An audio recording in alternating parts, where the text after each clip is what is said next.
Hello dear friend, नमस्कार। स्वागत है आप सभी का एडुकेशन में। फ्रेंड्स, बीपीएससी तैयारी 4.0 के लिए सामान्य अध्ययन का हम लोग सक्सेस सीरीज देख रहे हैं। इसमें आज का हमारा जो टॉपिक रहेगा वो है भारतीय संविधान एवं राज्य व्यवस्था से संबंधित जो भी अभी तक तैयारी 1 से लेकर तैयारी 3 तक, जो 1 से लेकर 12 तक के जो भी क्वेश्चन सामान्य अध्ययन के आए हैं, उन लोग क्वेश्चन को हम लोग यहाँ पर देखने वाले हैं। तो भारतीय संविधान एवं राज्य व्यवस्था का जो क्वेश्चन है उनको आज हम लोग यहाँ पर देखेंगे। और यहाँ पर हमारा जो पहला क्वेश्चन है, हिंदी भारत के संघ की राजभाषा होगी, ऐसा संविधान निर्मात्री सभा की किस समिति द्वारा सितंबर 1949 में निर्णित कर दिया गया था? ये आपको बताना है। ऑप्शंस में आपको दिए गए हैं सर्वोच्च न्यायालय पर समिति द्वारा, नियम तथा प्रतिक्रिया समिति द्वारा, प्रारूप समिति द्वारा, उपयुक्त में से एक से अधिक और उपयुक्त में से कोई नहीं।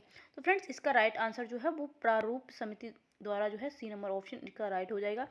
और देखेंगे इसकी कंप्लीट व्याख्या। तो व्याख्या यहाँ पर आप देखेंगे, हिंदी भारत के संघ की राजभाषा होगी, ऐसा संविधान निर्मात्री सभा की प्रारूप समिति द्वारा सितंबर 1949 में निर्णित कर दिया गया था। तो इस प्रकार से आपका जो है सी ऑप्शन यहाँ पर राइट है। नेक्स्ट हमारा क्वेश्चन है जिसमें पूछा गया है, निम्न इनमें से कौन कैबिनेट मिशन के सदस्य नहीं है? तो इनमें से कौन जो है वो कैबिनेट मिशन के सदस्य नहीं है, ये आपको बताना है। P Lawrence, A B. Alexander, J Andrew, इनमें से कोई नहीं। तो यहाँ पर जो है कौन सदस्य नहीं है, ये निगेटिव पूछा है, तो जे एंड्रयू जो है वो राइट आंसर हो जाएगा, सी नंबर ऑप्शन। कंप्लीट व्याख्या जो है वो यहाँ पर आप देख लीजिए। दिए गए विकल्पों में से जे एंड्रयू कैबिनेट मिशन के सदस्य नहीं है। प्रधानमंत्री इटली ने 15 फरवरी 1946 ईस्वी को भारतीय संविधान सभा की स्थापना एवं तत्कालीन ज्वलंत समस्याओं पर भारतीयों के विचार विमर्श एवं कैबिनेट मिशन को भारत भेजने की घोषणा की। 24 मार्च 1946 ईस्वी को कैबिनेट मिशन भारत आया। कैबिनेट मिशन के 3 सदस्य जो थे, पैथिक लॉरेंस जो भारत सचिव, सर स्टैनफोर्ड क्रिप्स अध्यक्ष बोर्ड ऑफ स्ट्रेड के थे, और ए.बी. अलेक्जेंडर नौसेना मंत्री थे। इटली द्वारा भेजे गए इस मंत्रिमंडल से कांग्रेस की ओर से बातचीत अबुल कलाम आज़ाद ने की। इस काम में जवाहरलाल नेहरू और वल्लभ भाई पटेल ने उनकी सहायता की थी। तो इस प्रकार से आपका जो सी विकल्प था वो यहाँ पर राइट रहेगा। नेक्स्ट हमारा क्वेश्चन है, वर्ष 1946 में बनी अंतिम सरकार में डॉक्टर राजेंद्र प्रसाद के पास कौन सा विभाग था? ये आपको बताना है। तो ऑप्शंस में आपको दिए गए हैं रक्षा, गृह, खाद्य एवं कृषि, उपयुक्त में से एक से अधिक और उपयुक्त में से कोई नहीं। फ्रेंड्स, यहाँ पर राइट आंसर जो है वो आपका क्या हो जाएगा?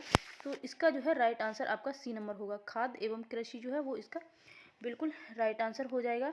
और इसकी कंप्लीट व्याख्या जो है वो यहाँ पर आप देख लीजिए। 2 सितंबर 1946 ईस्वी को भारत की अंतिम सरकार का गठन किया गया था। अंतिम सरकार में डॉक्टर राजेंद्र प्रसाद के पास खाद्य एवं कृषि विभाग था। 26 सितंबर 1946 को नेहरू ने सभी देशों के साथ राजनयिक संबंधों में शामिल होने की सरकार की योजना की घोषणा की थी। तो इस प्रकार से सी नंबर ऑप्शन जो है वो आपका यहाँ पर राइट हो जाएगा। नेक्स्ट हमारा क्वेश्चन है जहाँ पर पूछा गया है, जवाहरलाल नेहरू की अस्थायी सरकार में श्रम मंत्री कौन थे? तो जवाहरलाल नेहरू की अस्थायी सरकार में श्रम मंत्री कौन थे?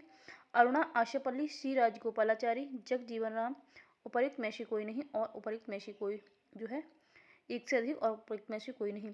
जवाहरलाल नेहरू की अस्थायी सरकार में श्रम मंत्री कौन थे? तो श्रम मंत्री जो है उस टाइम पर जगजीवन राम थे। सी नंबर ऑप्शन राइट रहेगा। और इसकी कंप्लीट व्याख्या यहाँ पर आप देखेंगे।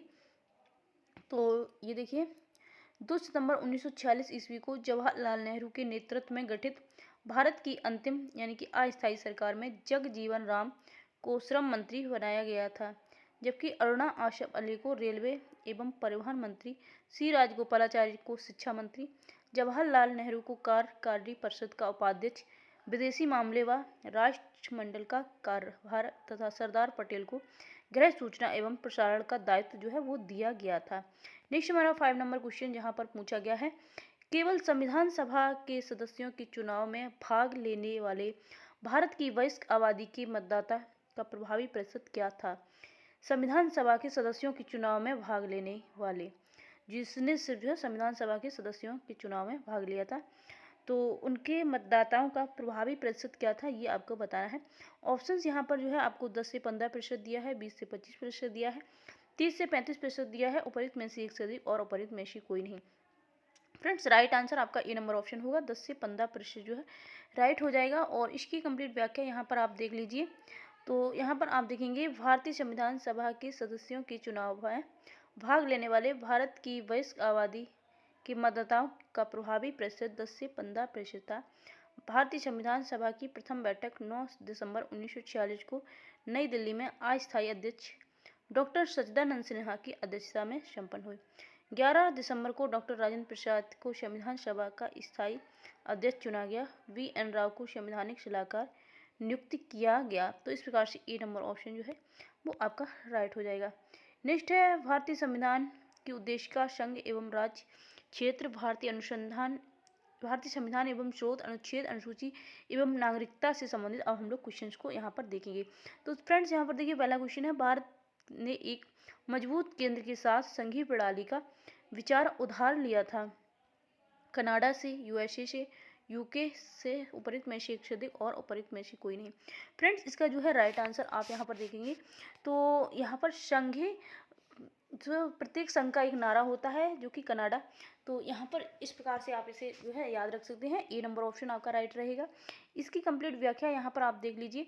तो भारत ने एक मजबूत केंद्र के साथ संघीय प्रणाली का विचार कनाडा से प्रेषित है। इसके अलावा अवशिष्ट शक्तियाँ, राज्यपालों की नियुक्ति, सर्वोच्च न्यायालय के सलाहकार, क्षेत्राधिकार इत्यादि जो है वो प्रेषित हैं। ए नंबर ऑप्शन यहाँ पर इस प्रकार आपका राइट रहेगा।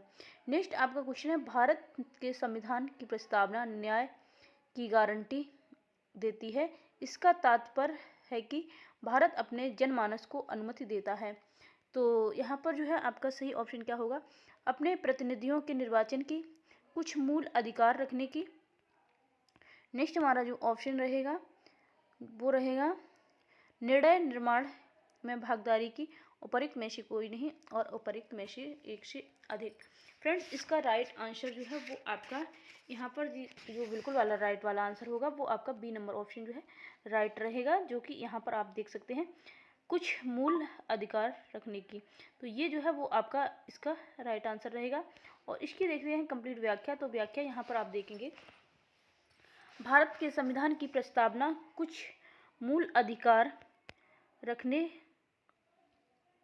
संबंधी न्याय की गारंटी देती है। संविधान की प्रस्तावना में वर्णित सामाजिक, राजनीतिक, आर्थिक न्याय हैं। तो इस प्रकार से यहाँ पर आपका बी नंबर ऑप्शन जो है वो आपका राइट रहेगा। नेक्स्ट हमारा क्वेश्चन है, निम्न में से कौन 1953 में राज्य पुनर्गठन आयोग SRC के सदस्य थे। तो इसका जो है वो आपका राइट वाला आंसर क्या हो जाएगा ये आपको बताना है। तो यहाँ पर जो है आपका राइट आंसर क्या हो जाएगा, 1953 में राज्य पुनर्गठन आयोग SRC के सदस्य जो है वो थे, कौन थे ये आपको बताना है। KM पाड़िकर, हृदय नाथ कुंजरू, फजल अली उपरोक्त में से एक से अधिक और उपरोक्त में से कोई नहीं। तो फ्रेंड्स यहाँ पर जो है आपका right answer D number option हो जाएगा। उपरोक्त में से एक से अधिक जो है वो इसका बिल्कुल करेक्ट आंसर हो जाएगा। और यहाँ पर इसकी जो है व्याख्या देखेंगे तो व्याख्या में आप जो है देखेंगे, वर्ष 1953 में गठित राज्य पुनर्गठन आयोग के अध्यक्ष फजल अली थे, जबकि KM पाड़िकर तथा HM कुंजरू इस आयोग के सदस्य थे। वर्ष 1955 में आयोग ने अपनी रिपोर्ट प्रस्तुत की। तो इस प्रकार से यहाँ पर डी नंबर ऑप्शन चाहिए। नेक्स्ट हमारा क्वेश्चन है, भारत के संविधान का अनुच्छेद एक देश को बनाता है, क्या बनाता है ये आपको बताना है। एक गणराज्य बनाता है, एक संघ बनाता है, एक स्वतंत्र राष्ट्र, उपरोक्त में से एक कोई नहीं और उपरोक्त में से एक से अधिक। फ्रेंड्स भारत जो है वो क्या है, तो राज्यों का एक संघ है। बी नंबर ऑप्शन यहाँ पर आपका राइट रहेगा। और इसकी कंप्लीट व्याख्या जो है वो आप यहाँ पर देख लीजिए। भारत के संविधान का अनुच्छेद 1 में कहा गया है, भारत राज्यों का संघ होगा। यह संविधान की पहली अनुसूची में निर्दिष्ट केंद्र, राज्य, केंद्र शासित प्रदेशों और अन्य अभिगृहित क्षेत्रों का समावेश होगा। इसे संविधान के भाग 1 में उल्लिखित किया गया है।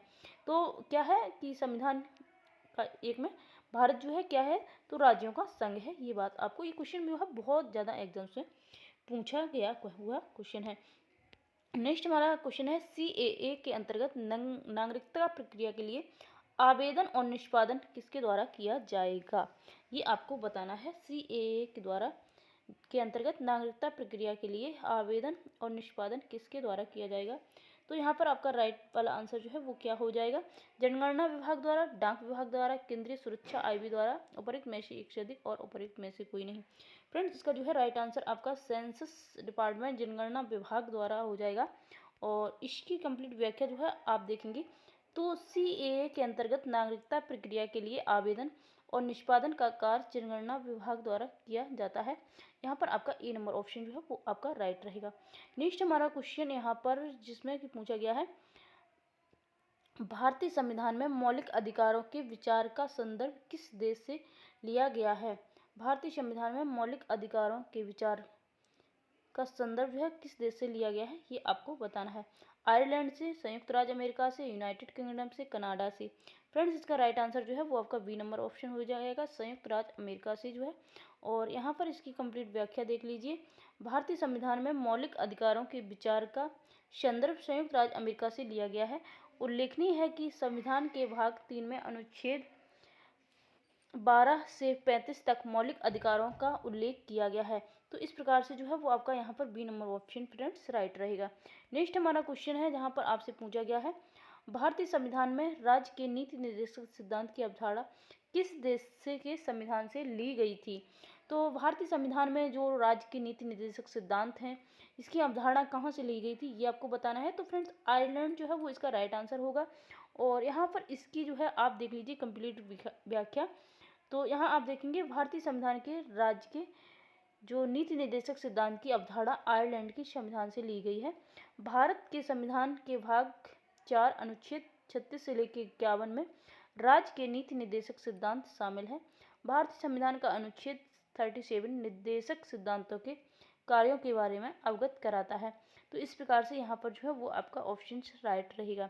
नेक्स्ट हमारा क्वेश्चन जो है जहाँ पर हमसे पूछा गया है, भारतवर्ष में संघवाद के संदर्भ में निम्नलिखित में से कौन सा कथन जो है वो सत्य है ये आपको बताना है। तो यहाँ पर जो है कौन सा कथन सत्य है ये आपको बताना है। तो फ्रेंड्स ऑप्शंस आपको दिए गए हैं, एक अर्ध संघीय राज्य देश के अंतर्गत भारतीय संघवाद का परिणाम है। भारतीय संघवाद देश में एकल राज्य व्यवस्था स्थापित करता है। भारतीय संघवाद सुदृढ़ एकात्मक आधार का क्षैतिज नहीं है। उपरोक्त में से एक से अधिक और उपरोक्त में से कोई नहीं। तो फ्रेंड्स यहाँ पर जो है वो आपका सही वाला आंसर क्या हो जाएगा, ए नंबर ऑप्शन जो है वो आपका राइट होगा। एक अर्ध संघीय राज्य देश के अंतर्गत भारतीय संघवाद का परिणाम है। यहाँ पर इसकी कंप्लीट व्याख्या आप देखेंगे तो आपको चीज़ें जो है वो क्लियर हो जाएंगी। भारतवर्ष में संघवाद के संदर्भ में कथन एक अर्ध संघीय राज्य देश के अंतर्गत भारतीय संघवाद का परिणाम है, सत्य है। संघवाद सरकार एक प्रणाली है जिसमें सत्ता केंद्रीय प्राधिकरण और देश की विभिन्न घटक इकाइयों के बीच विभाजित होती है। उल्लेखनीय है कि 1919 की अधिनियम में डायआर्ची की शुरुआत की, जिसे ब्रिटिश भारत में संघवाद की दिशा में पहला कदम जो है वो माना जा सकता है। ए नंबर ऑप्शन इस प्रकार से आपका राइट रहेगा।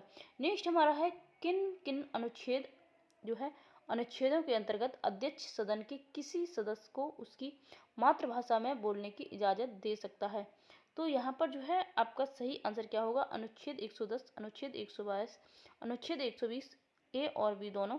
तो यहाँ पर आपका राइट आंसर जो है वो सी नंबर होगा। 120 जो है वो इसका करेक्ट आंसर हो जाएगा। इसकी कंप्लीट व्याख्या जो है वो आप देखेंगे यहाँ पर। तो भारतीय संविधान का अनुच्छेद 120 प्रावधान करता है कि अध्यक्ष सदन के किसी भी सदस्य को उसकी मातृभाषा में बोलने की इजाज़त दे सकता है।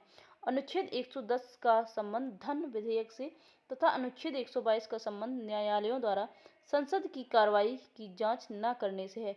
तो यहाँ पर इस प्रकार से जो है वो आपका सी नंबर ऑप्शन राइट रहेगा। नेक्स्ट हमारा क्वेश्चन यहाँ पर पूछा गया है, पांचवी अनुसूची किस विशिष्ट समूह के लोगों के शासन और हितों की सुरक्षा से संबंधित है। पांचवी अनुसूची किस विशिष्ट समूह के लोगों के शासन और हितों की सुरक्षा से संबंधित है। तो किससे है, ये आपकी अनुसूचित जनजाति से। किससे है, अनुसूचित जनजाति से है। सी नंबर ऑप्शन आपका राइट रहेगा। और यहाँ पर इसकी कंप्लीट व्याख्या जो है वो आप देख सकते हैं। पांचवी अनुसूची में अनुसूचित जनजाति समूह के लोगों की शासन और हितों की सुरक्षा से संबंधित है। इसमें असम, मेघालय, त्रिपुरा और मिजोरम को शामिल नहीं किया गया है। छठवीं अनुसूची असम, मेघालय, त्रिपुरा और मिजोरम राज्यों में जनजातीय क्षेत्रों के प्रशासन से संबंधित है।